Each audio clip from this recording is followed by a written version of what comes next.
Em vídeo divulgado por suas redes sociais, o senador Marcos Rogério explicou as raízes da ferrenha oposição ao presidente Jair Bolsonaro.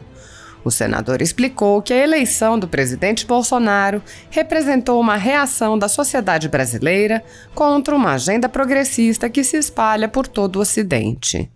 Marcos Rogério explicou: o grande problema é que, no topo da vida nacional, em espaços públicos e privados, se concentra justamente a parte da sociedade que vinha patrocinando o liberalismo cultural e moral em nosso país. Como essa pauta estava sendo tocada por partidos socialistas radicais que habilmente negociaram com o sistema, tudo ia de vento em popa. O senador prosseguiu: o jogo é ideológico com raízes e reflexos internacionais. Há uma agenda global de esquerda que se alinha quando o assunto é a pauta de costumes. O presidente Bolsonaro é um brasileiro simples, capaz de gestos inusitados, como abrir as portas do Planalto para pessoas do povo sem qualquer protocolo, comer pastel de feira, cachorro-quente da barraca da esquina. Ele é assim. As elites não querem um presidente assim. Há uma pauta globalista que precisa avançar. Parece teoria de conspiração, admito, mas não é. Embora existam aqueles que fazem disso quase que uma religião, trata-se de uma realidade fria e brutal que já degenerou muitas sociedades ao redor do mundo, especialmente na Europa, e que busca, com força e ansiedade, comprometer a maioria do povo brasileiro, este país continental. O senador pediu que os cidadãos reflitam sobre as movimentações políticas em curso, apontando: agora todos se juntam, os opostos se aproximam, porque há um objetivo comum: devolver o poder para quem esteja comprometido com a ideologia que defendem. O Brasil precisa seguir firme, sem corrupção e com muito trabalho. Precisamos retomar as reformas e avançar em investimentos estruturantes para diminuir as desigualdades regionais. Mais que isso, precisamos ser ainda mais patriotas, defendendo as liberdades individuais e todos os valores fundamentais da nossa sociedade. Assim está. É totalmente atípico no mundo atual se defender a adoção de políticas alinhadas com o conservadorismo. A escala progressista está altamente avançada na grande maioria das sociedades mundiais, especialmente no Ocidente. O Brasil conseguiu voltar algumas casas nesse pernicioso jogo da vida depois de grande parte de nossa sociedade perceber o caminho de ruína em que estava o nosso país. O grande problema é que no topo da vida nacional, em espaços públicos e privados, se concentra justamente a parte da sociedade que vinha patrocinando, o liberalismo cultural e moral em nosso país. Como essa pauta estava sendo tocada por partidos socialistas radicais que habilmente negociaram com o sistema, tudo ia de vento em popa. O governo do PT fazia o jogo das elites econômicas e também financiava as elites culturais. Nunca os bancos ganharam tanto dinheiro e a classe artística recebeu tanto recurso. Ao mesmo tempo, distribuía pacotes assistenciais para os menos favorecidos, massa eleitoral que garantia o partido no poder. Nos governos Dilma, mais ainda que na época do governo Lula, as transformações culturais foram aceleradas, principalmente com o forte ingresso do programa ideológico nas escolas. A eleição do presidente Jair Bolsonaro foi um nítido acordar da sociedade brasileira conservadora que não impunha bandeira vermelha, crê na Bíblia e defende a família e a pátria. Voltamos a ver as cores verde e amarela nas ruas, nos carros, nos prédios, nas casas. Mas a simplicidade do presidente Bolsonaro e seu desejo de implantar um novo modelo de governo, inclusive no aspecto ideológico, chocaram de frente com o sistema vigente. Mesmo a abissal diferença moral entre o seu governo e os anteriores, que implantaram endêmica corrupção, é ignorada por seus críticos.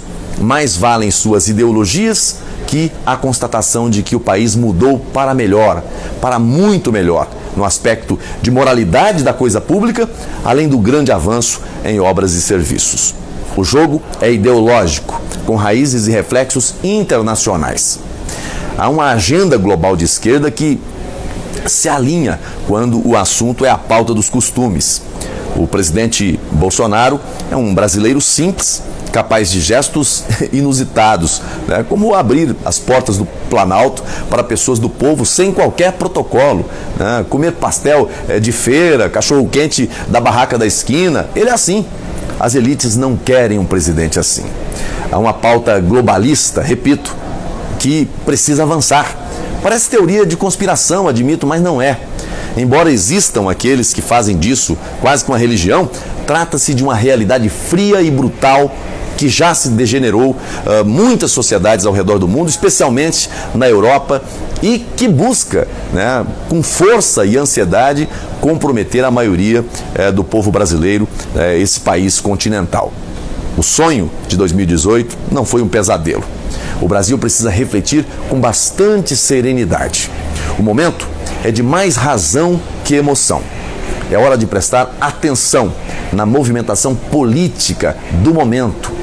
Agora, todos se juntam, né? Os opostos se aproximam. Por quê? Porque há um objetivo comum: devolver o poder para quem esteja comprometido com a ideologia que defendem. O Brasil precisa seguir firme, sem corrupção e com muito trabalho. Precisamos retomar as reformas e avançar em investimentos estruturantes para diminuir as desigualdades regionais. Mais que isso, precisamos ser ainda mais patriotas, defendendo as liberdades individuais e todos os valores fundamentais de nossa sociedade. Não vamos desistir do Brasil. Deus abençoe você. Deus abençoe a sua família. Como tem dito há alguns meses, venho trabalhando na elaboração de propostas legislativas que deem ao Congresso Nacional legítimos instrumentos de controle dos excessos do Poder Judiciário. Não é possível que nossa República continue sem um adequado funcionamento do sistema de freios e contrapesos. Indispensável para que haja uma verdadeira tripartição de poderes. Temos assistido a uma supremacia de um poder em relação aos demais. O presidente da República pode ter sustado os efeitos de seus atos pela decisão de um ministro do Supremo Tribunal Federal. As duas casas do Congresso Nacional, a Câmara e o Senado, passam meses debatendo e votando uma reforma. E um ministro do Supremo, com uma canetada só, pode suspender seus efeitos na extensão que entender cabível. Ou seja, Executivo e Legislativo são drástica e dramaticamente controlados pelo Supremo Tribunal Federal. Enquanto que ele, o STF, parece não poder ter seus atos sequer analisados à luz da Constituição Federal. Isso não é democracia. Isso não é tripartição de poderes. Isso não é sistema de freios e contrapesos. E mais, o Supremo pode instaurar um inquérito, ordenar buscas e apreensões e prisões em flagrante violação ao sistema acusatório, e isso ainda é tido como constitucional por 10 de seus ministros. O país inteiro assiste estupefato à violação de regras constitucionais básicas e ninguém pode fazer nada. Os prejudicados resolveram recorrer a um órgão internacional, a Corte Interamericana de Direitos Humanos. Ou seja, chegamos ao ponto de admitir que não temos no ordenamento jurídico brasileiro um correto funcionamento do sistema de freios e contrapesos. Precisamos buscar socorro no exterior. Aqui existem freios sim e muitos, mas somente para o Executivo e Legislativo. Mas não existem freios para o Judiciário. Existe a figura do impeachment de ministros, mas isso não é o mesmo que freio ou contrapeso em relação ao Poder Judiciário. Enquanto o Supremo e todo o Judiciário exercem corretamente a autocontenção, ou seja, enquanto reconhecem e respeitam os limites postos pela Constituição, não é preciso cogitar qualquer controle externo. Mas quando esses limites são rompidos, a Constituição Federal precisa prever mecanismos de contenção, porque o poder pertence ao povo, à nação brasileira, e não ao presidente da República, aos congressistas ou aos ministros do Supremo. Todo o poder emana do povo.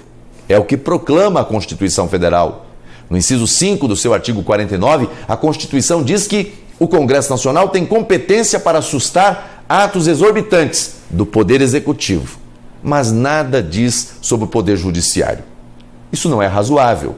Por causa disso, apresentei no dia 25 de junho uma proposta de emenda à Constituição a fim de garantir ao Congresso Nacional o poder de sustar atos e decisões também do Poder Judiciário, quando extrapolar sua competência e invadir atribuições dos demais poderes e instituições da República.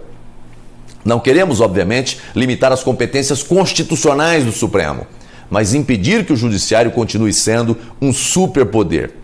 Assim como o Executivo e o Legislativo, o Supremo também precisa estar sujeito a controle para que não extrapole suas competências. A PEC que apresentei precisa de 27 assinaturas para tramitar. Quero agradecer aos senadores que já assinaram: senador Everton, Girão, Omar Aziz, Lucas Barreto, Eumano Ferrer, Haroldo de Oliveira e Zequinha Marinho. E pedir que os demais senadores apoiem para que possa entrar em tramitação.